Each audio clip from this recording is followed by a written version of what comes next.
Welcome to Mystery Monday on Chamber of Classics, where timeless mysteries and unforgettable detectives take center stage.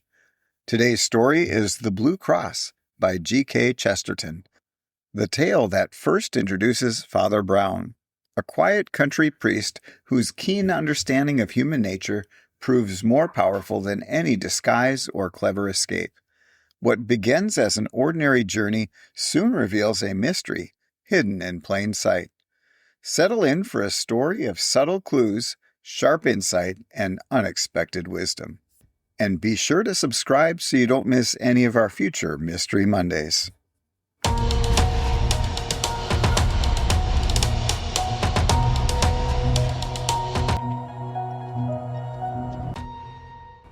Between the silver ribbon of morning and the green glittering ribbon of sea, the boat touched Harwich and let loose a swarm of folks like flies, among whom the man we must follow was by no means conspicuous, nor wished to be. There was nothing notable about him, except a slight contrast between the holiday gaiety of his clothes and the official gravity of his face. His clothes included a slight, pale gray jacket, a white waistcoat, and a silver straw hat with a gray-blue ribbon. His lean face was dark by contrast, and ended in a curt black beard that looked Spanish and suggested an Elizabethan ruff. He was smoking a cigarette with the seriousness of an idler. There was nothing about him to indicate the fact that the gray jacket covered a loaded revolver, that the white waistcoat covered a police card, or that the straw hat covered one of the most powerful intellects in Europe. For this was Valentine himself, the head of the Paris police and the most famous investigator of the world, and he was coming from Brussels to London to make the greatest arrest of the century. Flambeau was in England. The police of 3 countries had tracked the great criminal at last from Ghent to Brussels, from Brussels to the Hook of Holland, and it was conjectured that he would take some advantage of the unfamiliarity and confusion of the Eucharistic Congress, then taking place in London. Probably he would travel as some minor clerk or secretary connected with it. But, of course, Valentine could not be certain. Nobody could be certain about Flambeau. It is many years now since this colossus of crime suddenly ceased keeping the world in a turmoil. And when he ceased, as they said after the death of Roland, there was a great quiet upon the earth. But in his best days, I mean, of course, his worst, Flambeau was a figure as statuesque and international as the Kaiser. Almost every morning the daily paper announced that he had escaped the consequences of one extraordinary crime by committing another. He was a Gascon of gigantic stature and bodily daring, and the wildest tales were told of his outbursts of athletic humor, how he had turned the investigative judge upside down and stood him on his head to clear his mind, how he ran down the Rue de Rivoli with a policeman under each arm. It is due to him to say that his fantastic physical strength was generally employed in such bloodless though undignified scenes. His real crimes were chiefly those of ingenious and wholesale robbery. But each of his thefts was almost a new sin, and would make a story by itself. It was he who ran the great Tyrolean Dairy Company in London, with no dairies, no cows, no carts, no milk, but with some 1,000 subscribers. These he served by the simple operation of moving the little milk cans outside people's doors to the doors of his own customers. It was he who had kept up an unaccountable and close correspondence with a young lady whose whole letter bag was intercepted by the extraordinary trick of photographing his messages infinitesimally small upon the slides of a microscope. A sweeping simplicity, however, marked many of his experiments. It is said that he once repainted all the numbers in a street in the dead of night merely to divert one traveler into a trap.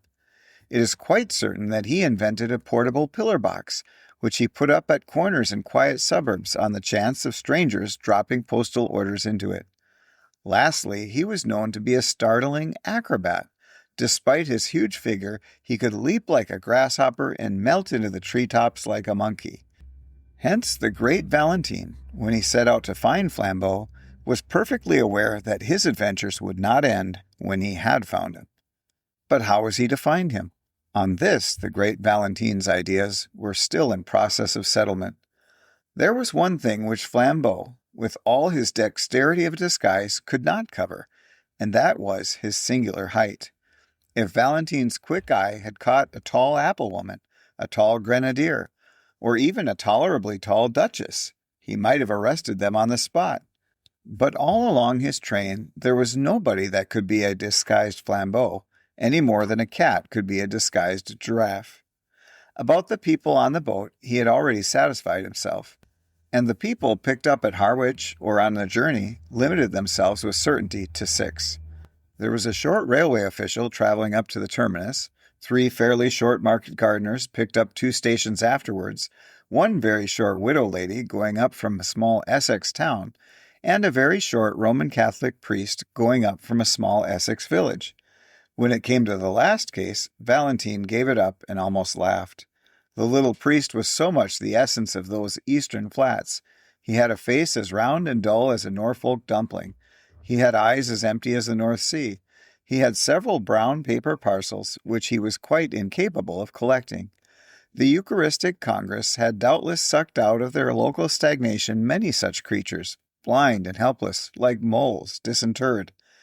Valentine was a skeptic of the severe style of France, and could have no love for priests.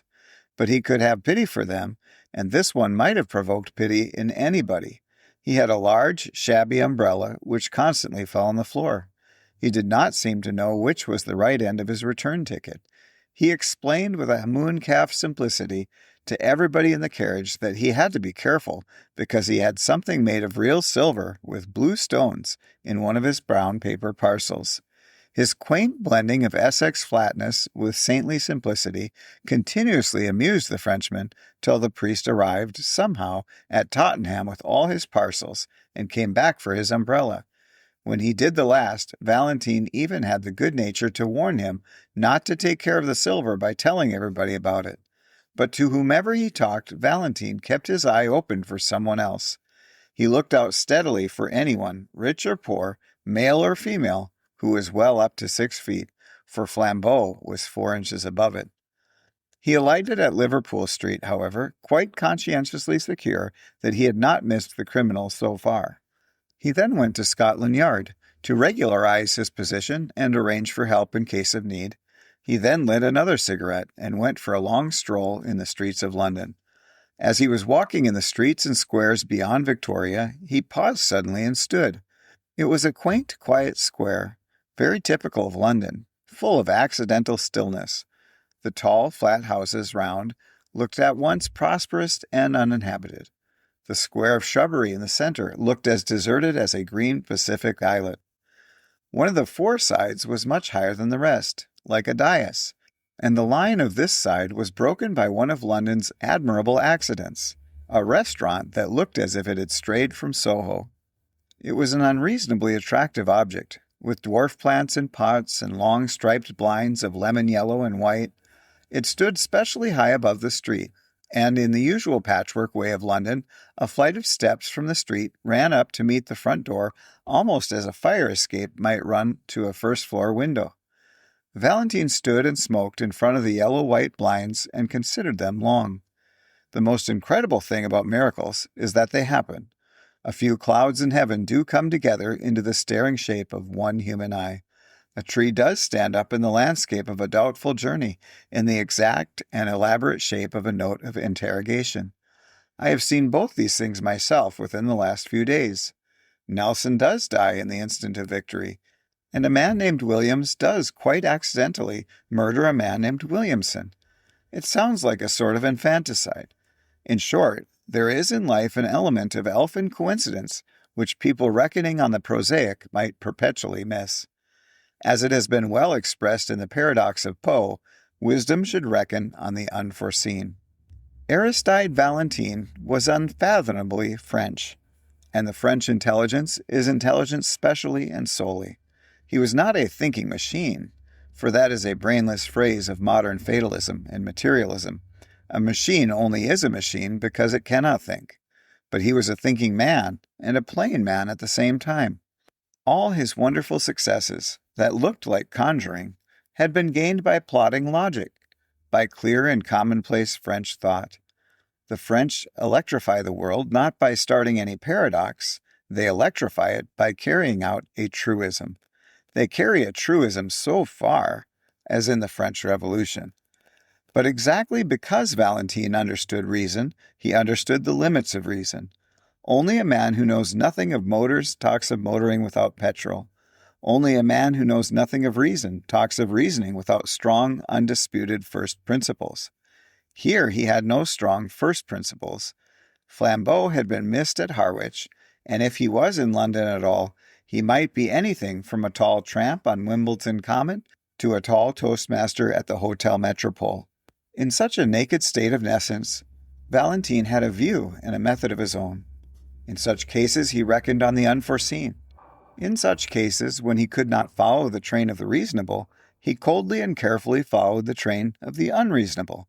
Instead of going to the right places, banks, police stations, rendezvous, he systematically went to the wrong places, knocked at every empty house, turned down every cul-de-sac, went up every lane blocked with rubbish, went round every crescent that led him uselessly out of the way. He defended this crazy course quite logically. He said that if one had a clue, this was the worst way, but if one had no clue at all, it was the best, because there was just the chance that any oddity that caught the eye of the pursuer might be the same that had caught the eye of the pursued. Somewhere a man must begin, and it had better be just where another man might stop. Something about that flight of steps up to the shop, something about the quietude and quaintness of the restaurant, roused all the detective's rare romantic fantasy and made him resolve to strike at random. He went up the steps and, sitting down at a table by the window, asked for a cup of black coffee. It was halfway through the morning, and he had not breakfasted. The slight litter of other breakfasts stood about on the table to remind him of his hunger, and adding a poached egg to his order, he proceeded musingly to shake some white sugar into his coffee, thinking all the time about Flambeau. He remembered how Flambeau had escaped, once by a pair of nail scissors, and once by a house on fire, once by having to pay for an unstamped letter, and once by getting people to look through a telescope at a comet that might destroy the world. He thought his detective brain as good as the criminal's, which was true, but he fully realized the disadvantage. The criminal is the creative artist, the detective only the critic, he said with a sour smile, and lifted his coffee cup to his lips slowly and put it down very quickly. He had put salt in it. He looked at the vessel from which the silvery powder had come. It was certainly a sugar basin, as unmistakably meant for sugar as a champagne bottle for champagne. He wondered why they should keep salt in it. He looked to see if there were any more unorthodox vessels. Yes, there were 2 salt cellars quite full. Perhaps there was some specialty in the condiment in the salt cellars. He tasted it. It was sugar. Then he looked round at the restaurant with a refreshed air of interest, to see if there were any other traces of that singular artistic taste which puts the sugar in the salt cellars and the salt in the sugar basin. Except for an odd splash of some dark fluid on one of the white-papered walls, the whole place appeared neat, cheerful, and ordinary. He rang the bell for the waiter. When that official hurried up, fuzzy-haired and somewhat bleary-eyed at that early hour, the detective, who was not without an appreciation of the simpler forms of humor, asked him to taste the sugar and see if it was up to the high reputation of the hotel. The result was that the waiter yawned suddenly and woke up. "Do you play this delicate joke on your customers every morning?" inquired Valentine. "Does changing the salt and sugar never pall on you as a jest?" The waiter, when this irony grew clearer, stammeringly assured him that the establishment had certainly no such intention. It must be a most curious mistake. He picked up the sugar basin and looked at it. He picked up the salt cellar and looked at that, his face growing more and more bewildered. At last he abruptly excused himself and, hurrying away, returned in a few seconds with the proprietor. The proprietor also examined the sugar basin and then the salt cellar.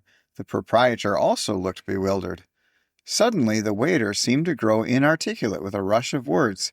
"I zink," he stuttered eagerly, "I zink it is those 2 clergymen." "What 2 clergymen?" "The 2 clergymen," said the waiter, "that threw soup at the wall." "Threw soup at the wall," repeated Valentine, feeling sure this must be some singular Italian metaphor.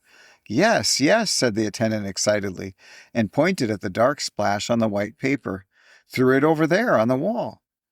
Valentine looked his query at the proprietor, who came to his rescue with fuller reports. Yes, sir, he said, it's quite true, though I don't suppose it has anything to do with the sugar and salt. 2 clergymen came in and drank soup here very early, as soon as the shutters were taken down. They were both very quiet, respectable people. One of them paid the bill and went out. The other, who seemed a slower coach altogether, was some minutes longer getting his things together. But he went at last. Only the instant before he stepped into the street, he deliberately picked up his cup, which he had only half emptied, and threw the soup slap on the wall. I was in the back room myself, and so was the waiter, so I could only rush out in time to find the wall splashed and the shop empty. It don't do any particular damage, but it was confounded cheek, and I tried to catch the men in the street. They were too far off, though. I only noticed they went round the next corner into Carstairs Street. The detective was on his feet, hat settled and stick in hand. He had already decided that in the universal darkness of his mind he could only follow the first odd finger that pointed, and this finger was odd enough. Paying his bill and clashing the glass doors behind him, he was soon swinging round into the other street. It was fortunate that even in such fevered moments his eye was cool and quick. Something in a shop front went by him like a mere flash, yet he went back to look at it. The shop was a popular greengrocer and fruiterer's, an array of goods set out in the open air and plainly ticketed with their names and prices. In the 2 most prominent compartments were 2 heaps, of oranges and of nuts, respectively. On the heap of nuts lay a scrap of cardboard, on which was written in bold blue chalk, "Best tangerine oranges, 2 a penny." On the oranges was an equally clear and exact description, "Finest Brazil nuts, 4 cents a pound." Valentine looked at these 2 placards and fancied he had met this highly subtle form of humor before, and that somewhat recently. He drew the attention of the red-faced fruiterer, who was looking rather sullenly up and down the street, to this inaccuracy in his advertisements. The fruiterer said nothing, but sharply put each card into its proper place. The detective, leaning elegantly on his walking cane, continued to scrutinize the shop. At last he said, "Pray excuse my apparent irrelevance, my good sir, but I should like to ask you a question in experimental psychology and the association of ideas." The red-faced shopman regarded him with an eye of menace, but he continued, swinging his cane. "Why," he pursued, "why are 2 tickets wrongly placed in a greengrocer's shop like a shovel hat that has come to London for a holiday? Or, in case I do not make myself clear, what is the mystical association which connects the idea of nuts marked as oranges with the idea of 2 clergymen, one tall and the other short?" The eyes of the tradesman stood out of his head like a snail's. He really seemed for an instant likely to fling himself upon the stranger.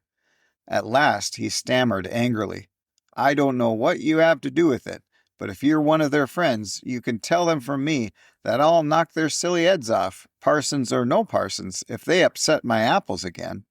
"Indeed?" asked the detective, with great sympathy. "Did they upset your apples?" "One of 'em did," said the heated shopman. "Rolled 'em all over the street. Would have caught the fool but for having to pick 'em up." "Which way did these parsons go?" asked Valentine. "Up that second road on the left-hand side, and then across the square," said the other promptly. "Thanks," replied Valentine, and vanished like a fairy. On the other side of the second square he found a policeman and said, "This is urgent, constable. Have you seen 2 clergymen in shovel hats?" The policeman began to chuckle heavily. "I have, sir.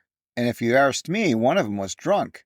He stood in the middle of the road that bewildered that—" "Which way did they go?" snapped Valentine.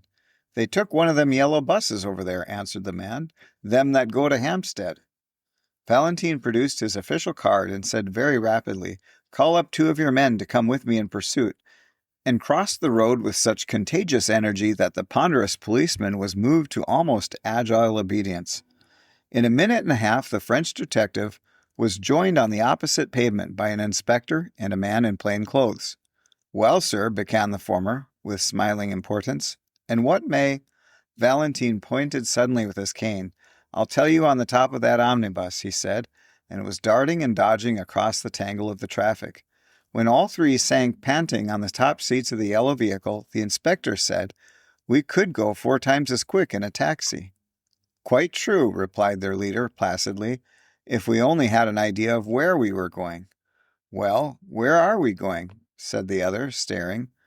Valentine smoked frowningly for a few seconds.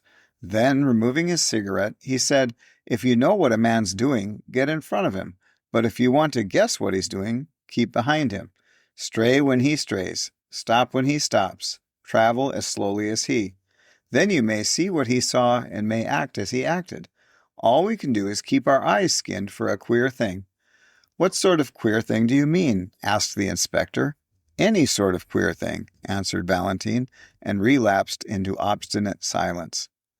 The yellow omnibus crawled up the northern roads for what seemed like hours on end. The great detective would not explain further, and perhaps his assistants felt a silent and growing doubt of his errand. Perhaps also they felt a silent and growing desire for lunch, for the hours crept long past the normal luncheon hour, and the long roads of the North London suburbs seemed to shoot out into length after length like an infernal telescope. It was one of those journeys on which a man perpetually feels that now at last he must have come to the end of the universe, and then finds he has only come to the beginning of Tufnell Park. London died away in draggled taverns and dreary scrubs, and then was unaccountably born again in blazing high streets and blatant hotels. It was like passing through 13 separate vulgar cities, all just touching each other. But though the winter twilight was already threatening the road ahead of them, the Parisian detective still sat silent and watchful, eyeing the frontage of the streets that slid by on either side. By the time they had left Camden Town behind, the policemen were nearly asleep. At least, they gave something like a jump, as Valentine leapt, erect, struck a hand on each man's shoulder, and shouted to the driver to stop. They tumbled down the steps into the road without realizing why they had been dislodged. When they looked round for this enlightenment, they found Valentine triumphantly pointing his finger towards a window on the left side of the road. It was a large window, forming part of the long facade of a gilt and palatial public house. It was the part reserved for respectable dining, and labeled restaurant. This window, like all the rest along the frontage of the hotel, was of frosted and figured glass, but in the middle of it was a big black smash, like a star in the ice. "Our cue at last!" cried Valentine, waving his stick. "The place with the broken window." "What window? What cue?" asked his principal assistant. "Why, what proof is there that this has anything to do with them?" Valentine almost broke his bamboo stick with rage.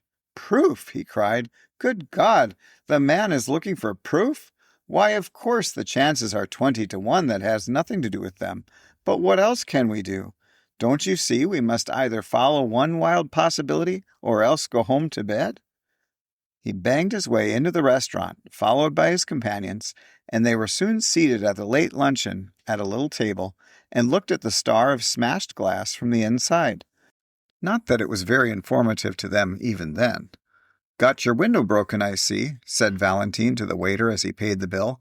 "Yes, sir," answered the attendant, bending busily over the change, to which Valentine silently added an enormous tip.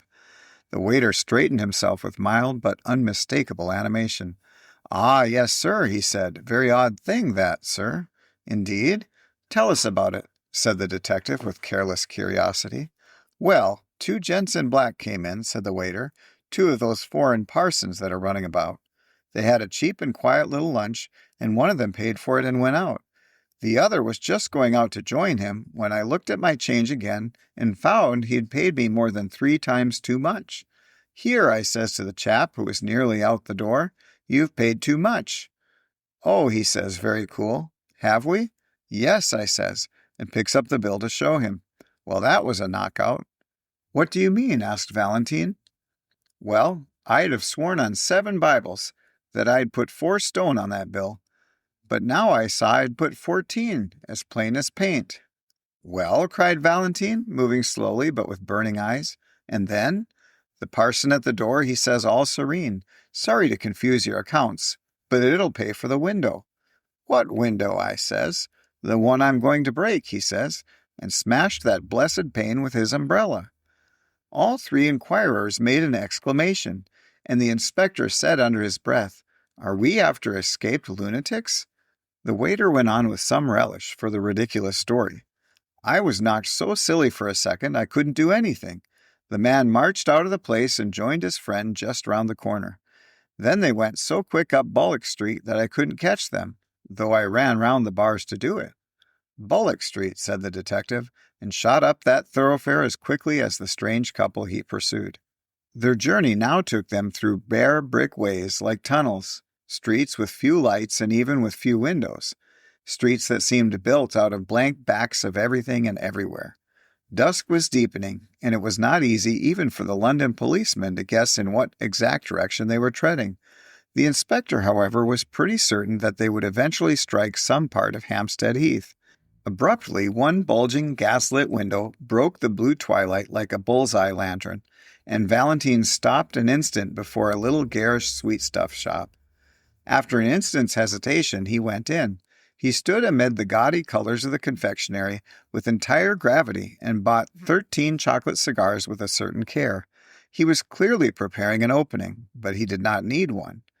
An angular, elderly young woman in the shop had regarded his elegant appearance with a merely automatic inquiry, but when she saw the door behind him blocked with the blue uniform of the inspector, her eyes seemed to wake up. "Oh," she said, "if you've come about that parcel, I've sent it off already." "Parcel?" repeated Valentine, and it was his turn to look inquiring. "I mean the parcel the gentleman left, the clergyman gentleman." "For goodness sake," said Valentine, leaning forward with his first real confession of eagerness, "for heaven's sake, tell us what's happened exactly." "Well," said the woman a little doubtfully, "the clergyman came in about half an hour ago and bought some peppermints and talked a bit, and then went off towards the heath. But a second after, one of them runs back into the shop and says, 'Have I left a parcel?' Well, I looked everywhere and couldn't see one, so he says, 'Never mind, but if it should turn up, please post it for this address.' And he left me the address and a shilling for my trouble. And sure enough, though I thought I'd looked everywhere, I found he had left a brown paper parcel. So I posted it to the place he said. I can't remember the address now. It was somewhere in Westminster. But as the thing seemed so important, I thought perhaps the police had come about it." "So they have," said Valentine shortly. "Is Hampstead Heath near here?" "Straight on for 15 minutes," said the woman, "and you'll come right out on the open." Valentine sprang out of the shop and began to run. The other detectives followed him at a reluctant trot. The street they threaded was so narrow and shut in by shadows that when they came out unexpectedly into the void common and the vast sky, they were startled to find the evening still so light and clear. A perfect dome of peacock green sank into the gold amid the blackening trees and the dark violet distances. The glowing green tint was just deep enough to pick out in points of crystal 1 or 2 stars. All that was left of the daylight lay in a golden glitter across the edge of Hampstead and that popular hollow which is called the Vale of Health. The holiday-makers who roamed this region had not wholly dispersed. A few couples sat shapelessly on benches, and here and there a distant girl still shrieked in one of the swings. The glory of heaven deepened and darkened around the sublime vulgarity of man, and standing on the slope and looking across the valley, Valentine beheld the thing which he sought. Among the black and breaking groups in that distance was one especially black which did not break, a group of 2 figures clerically clad. Though they seemed as small as insects, Valentine could see that one of them was much smaller than the other. Though the other had a student's stoop and an inconspicuous manner, he could see that the man was well over 6 feet high. He shut his teeth and went forward, whirling his stick impatiently. By the time he had substantially diminished the distance and magnified the 2 black figures as in a vast microscope, he had perceived something else, something which startled him, and yet which he had somehow expected. Whoever was the tall priest, there could be no doubt about the identity of the short one. It was his friend of the Harwich train, the stumpy little cure of Essex, whom he had warned about his brown paper parcels. Now, so far as this went, everything fitted in finally and rationally enough.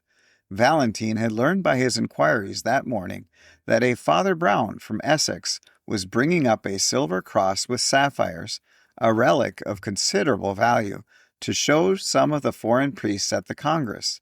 This undoubtedly was the silver with blue stones, and Father Brown undoubtedly was the little greenhorn in the train. Now there was nothing wonderful about the fact that what Valentine had found out, Flambeau had also found out. Flambeau found out everything. Also, there was nothing wonderful in the fact that when Flambeau heard of the sapphire cross, he should try to steal it. That was the most natural thing in all natural history. And most certainly there was nothing wonderful about the fact that Flambeau should have it all his own way with such a silly sheep as the man with the umbrella and the parcels. He was the sort of man whom anybody could lead on a string to the North Pole. It was not surprising that an actor like Flambeau, dressed as another priest, could lead him to Hampstead Heath. So far the crime seemed clear enough. And while the detective pitied the priest for his helplessness, he almost despised Flambeau for condescending to so gullible a victim. But when Valentine thought of all that had happened in between, of all that had led him to his triumph, he racked his brains for the smallest rhyme or reason to it. What had the stealing of a blue and silver cross from a priest from Essex had to do with chucking soup at wallpaper? What had it to do with calling nuts oranges, or paying for windows first and breaking them afterwards? He had come to the end of his chase, yet somehow he had missed the middle of it. When he failed, which was seldom, he had usually grasped the clue, but nevertheless missed the criminal. Here he had grasped the criminal, but still he could not grasp the clue. The two figures that they followed were crawling like black flies across the huge green contour of a hill. They were evidently sunk in conversation, and perhaps did not notice where they were going, but they were certainly going to the wilder and more silent heights of the heath. As their pursuers gained on them, the latter had to use the undignified attitudes of the deerstalker, to crouch behind clumps of trees, and even to crawl prostrate in deep grass. By these ungainly ingenuities, the hunters even came close enough to the quarry to hear the murmur of their discussion, but no word could be distinguished except the word reason, recurring frequently in a high and almost childish voice. Once, over an abrupt dip of land and a dense tangle of thickets, the detectives actually lost the two figures they were following. They did not find the trail again for an agonizing 10 minutes, and then it led round the brow of a great dome of hill overlooking an amphitheater of rich and desolate sunset scenery. Under a tree in this commanding yet neglected spot was an old ramshackle wooden seat. On this seat sat the two priests, still in serious speech together. The gorgeous green and gold still clung to the darkening horizon, but the dome above was turning slowly from peacock green to peacock blue, and the stars detached themselves more and more like solid jewels. Mutely motioning to his followers, Valentine contrived to creep up behind the big branching tree, and, standing there in deathly silence, heard the words of the strange priests for the first time. After he had listened for a minute and a half, he was gripped by a devilish doubt. Perhaps he had dragged the two English policemen to the wastes of a nocturnal heath on an errand no saner than seeking figs on its thistles. For the two priests were talking exactly like priests, piously, with learning and leisure, about the most aerial enigmas of theology. The little Essex priest spoke the more simply, with his round face turned to the strengthening stars. The other talked with his head bowed, as if he were not even worthy to look at them. But no more innocently clerical conversation could have been heard in any white Italian cloister or black Spanish cathedral. The first he heard was the tale of one of Father Brown's sentences, which ended, what they really meant in the Middle Ages by the heavens being incorruptible. The taller priest nodded his bowed head and said, "Ah, yes, these modern infidels appeal to their reason. But who can look at these millions of worlds and not feel that there may well be wonderful universes above us where reason is utterly unreasonable?" "No," said the other priest. "Reason is always reasonable, even in the last limbo, in the last borderland of things. I know that people charge the church with lowering reason, but it is just the other way. Alone on earth, the church makes reason really supreme. Alone on earth, the church affirms that God himself is bound by reason.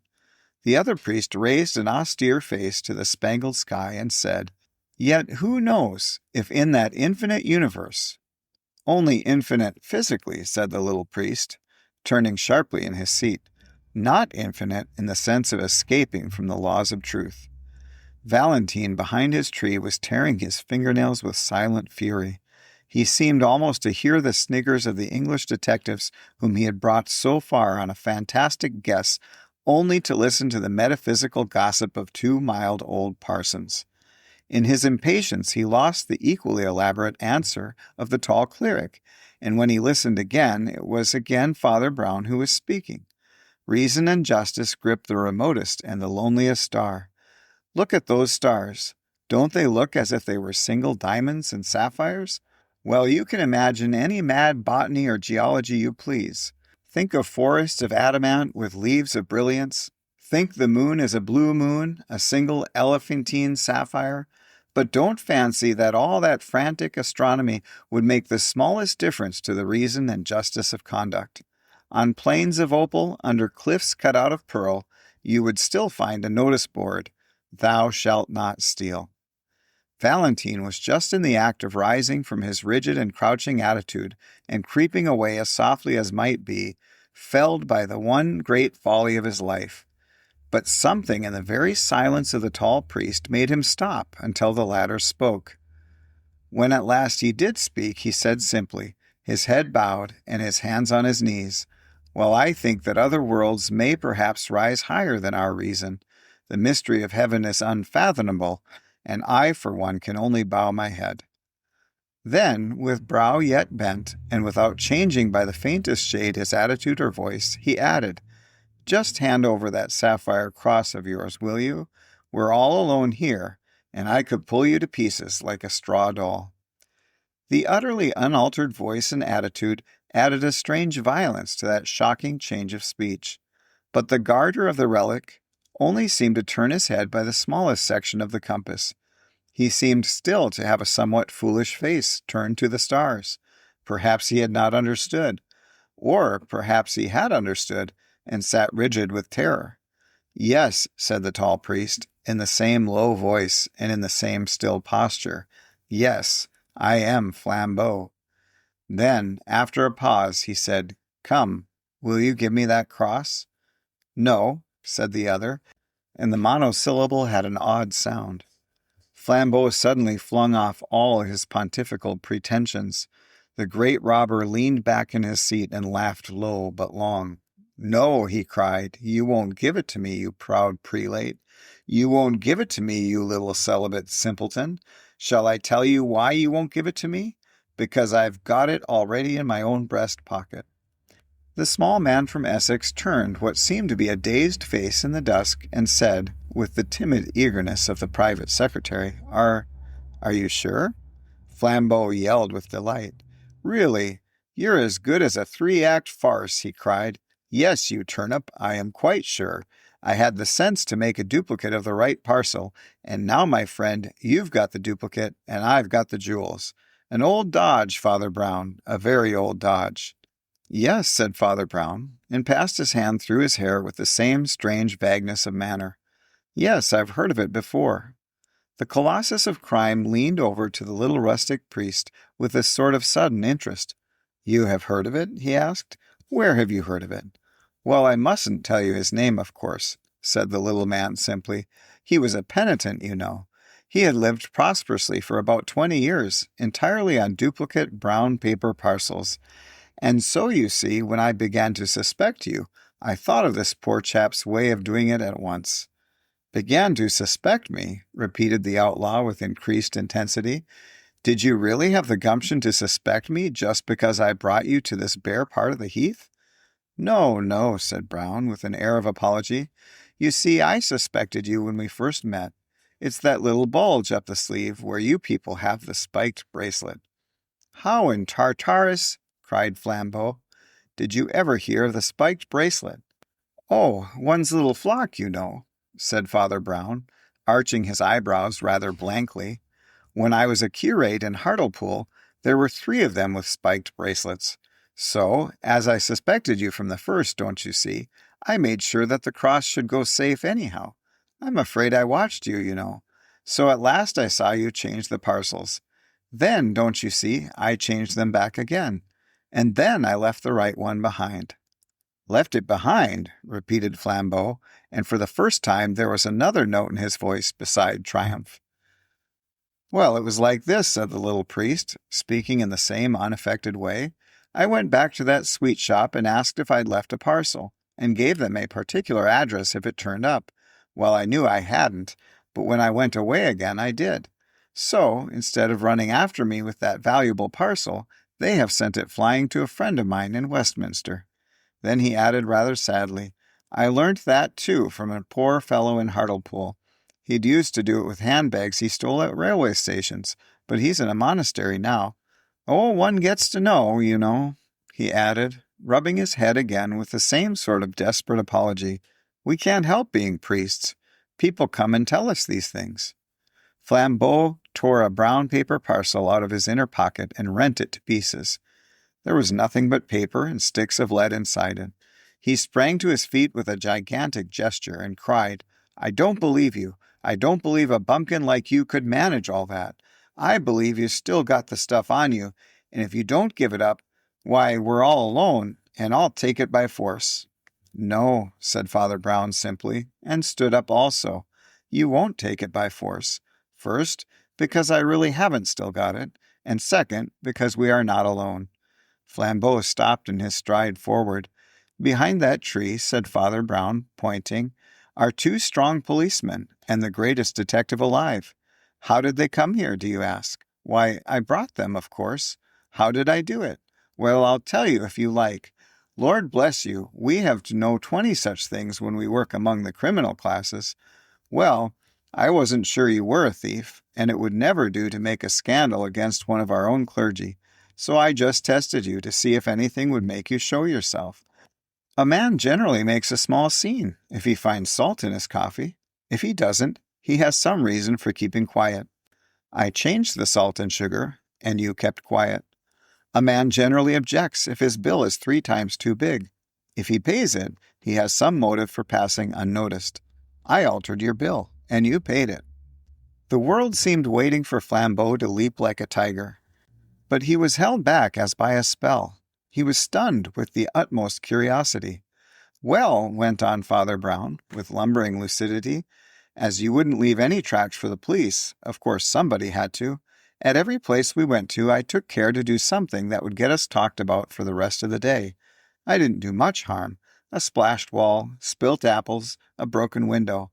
But I saved the cross, as the cross will always be saved. It is at Westminster now. I rather wonder you didn't stop it with the donkey's whistle." "With the what?" asked Flambeau. "I'm glad you've never heard of it," said the priest, making a face. "It's a foul thing. I'm sure you're too good a man for the whistler. I couldn't have countered it even with the spots myself. I'm not strong enough in the legs." "What on earth are you talking about?" asked the other. "Well, I did think you'd know the spots," said Father Brown, agreeably surprised. "Oh, you can't have gone so very wrong yet." "How in blazes do you know all these horrors?" cried Flambeau. The shadow of a smile crossed the round, simple face of his clerical opponent. "Oh, by being a celibate simpleton, I suppose," he said. "Has it never struck you that a man who does next to nothing but hear men's real sins is not likely to be wholly unaware of human evil? But, as a matter of fact, another part of my trade, too, made me sure you weren't a priest." "What?" asked the thief, almost gaping. "You attacked reason," said Father Brown. "It's bad theology." And even as he turned away to collect his property, the 3 policemen came out from under the twilight trees. Flambeau was an artist and a sportsman. He stepped back and swept Valentine a great bow. "Do not bow to me, mon ami," said Valentine with silver clearness. "Let us both bow to our master." And they both stood an instant uncovered, while the little Essex priest blinked about for his umbrella. You've been listening to The Blue Cross by G.K. Chesterton on Chamber of Classics. If you enjoyed this Mystery Monday episode, be sure to subscribe and share the podcast, and join us in January and February as we continue exploring the thoughtful and surprising mysteries of Father Brown. Until next time, remember, the smallest details often reveal the greatest truths.